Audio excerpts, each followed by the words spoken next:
ৰাইজক আমাৰ ফালৰ পৰা এতিয়া আহ্বান আপোনালোকে এই গছপুলিসমূহ নি আপোনালোকে অপব্যয় নষ্ট নকৰিব আপোনালোকে এডাল বৃক্ষ ডাঙৰ কৰি আমাৰ এই প্ৰাকৃতিক সম্পদ আপোনালোকে ডাঙৰ কৰক আমাৰ প্ৰাকৃতিক সৌন্দৰ্য বঢ়াওক এই আমাৰ কৰ্তব্য গতিকে সকলো ৰাইজক অনুৰোধ জনাইছোঁ আপোনালোকে যেন এই গছৰ পুলিসমূহ নি বৃক্ষৰোপণ কাৰ্যসূচী আৰু আমাৰ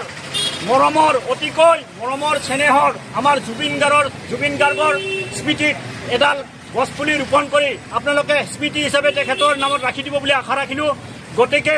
আমি সকলো ৰাইজক আমাৰ ফালৰ পৰা আন্তৰিক অভিনন্দন আৰু জ্ঞাপন কৰিছোঁ আৰু তেখেতৰ যোনো আত্মাই চিৰশান্তি লাভ কৰে এই বৃক্ষৰোপণ কাৰ্যসূচী গ্ৰহণ কৰি গতিকে এইখিনিয়ে কয় আজি এইখিনিতে সমাপ্ত মাৰিলোঁ ধন্যবাদ। আজি আমাৰ কাৰ্যসূচীটো হৈছে এটা মহৎ কাম যে আমাৰ ভাৰতবৰ্ষ আমাৰ মাতৃভূমি আমাৰ অসমখনত আজি বহুতো গছ গছনি নাইকিয়া হৈ যাব ধৰিছে আজি আমাৰ জীৱ জন্তু থকা ঠাই নাইকিয়া হৈছে আমাৰ জীৱ জন্তুৰ ফল মূল খোৱাৰ কোনো গছ গছনি নাইকিয়া হৈছে সেয়ে আমি আমাৰ সমাজসেৱক মাননীয় শ্ৰী ৰবি ৰায় মই ৰাতুল ভৰালী আৰু মোৰ লগতে সহকৰ্মী আমি সকলোৱে আজি এই বৃক্ষৰোপণ কৰিব লাগে এই বৃক্ষৰোপণ কাৰ্যসূচীটো আমি লৈছোঁ যে আৰু আমাৰ এই গছ কটা বন্ধ কৰাটো হৈছে যে আমাৰ গোৱালপাৰা জিলাৰ মৰণৈত কিছুমান দুষ্ট চক্ৰই আমাৰ কাষৰ দাঁতি কাষৰীয়া গছ গছনি কিছুমান কাটি নি তেখেতসকলে বিক্ৰী কৰে সেই স্থানত বিক্ৰী কৰে গতিকে এইবিলাক আমাৰ বন্ধ কৰিব লাগে আমাৰ গছ গছনি আমাৰ সম্পদ আমাৰ প্ৰাকৃতিক সম্পদ আমি সকলোৱে ইয়াত সুৰক্ষা দিব লাগে গতিকে আজি আমি এই আমাৰ বঙাইগাঁও জিলাৰ এই আয়ুক্ত অফিচৰ সন্মুখত আমাৰ মহোদয়ক আমি অনুৰোধ কৰিছোঁ যে আপোনালোকে আমাৰ বন বিভাগৰ উচ্চপদস্থ বিষয়াসকলক এটা আবেদন দিব লাগে যে এটা সকিয়াই নিৰ্দেশনা দিব লাগে যে গছ কটাটো একেবাৰে বন্ধ কৰক আৰু আমাৰ যিবিলাক আমাৰ পাহাৰ পৰ্বত আদি অঞ্চলত আমাৰ জীৱ জন্তু বান্দৰ বা সোণালী বান্দৰ হাতী এইবিলাক যিকোনো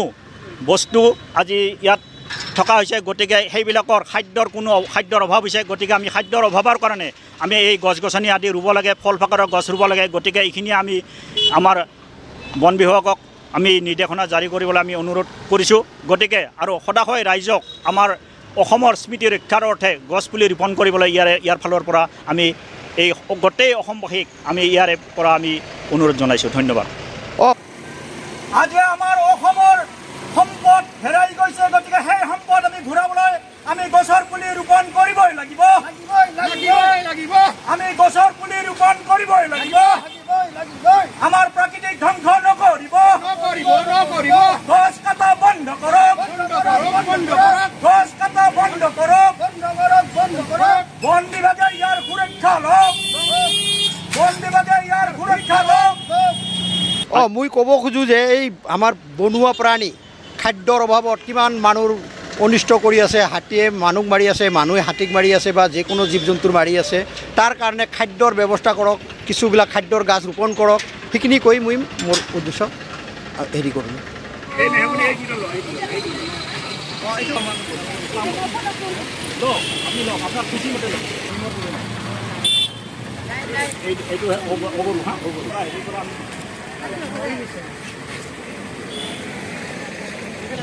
নালাগে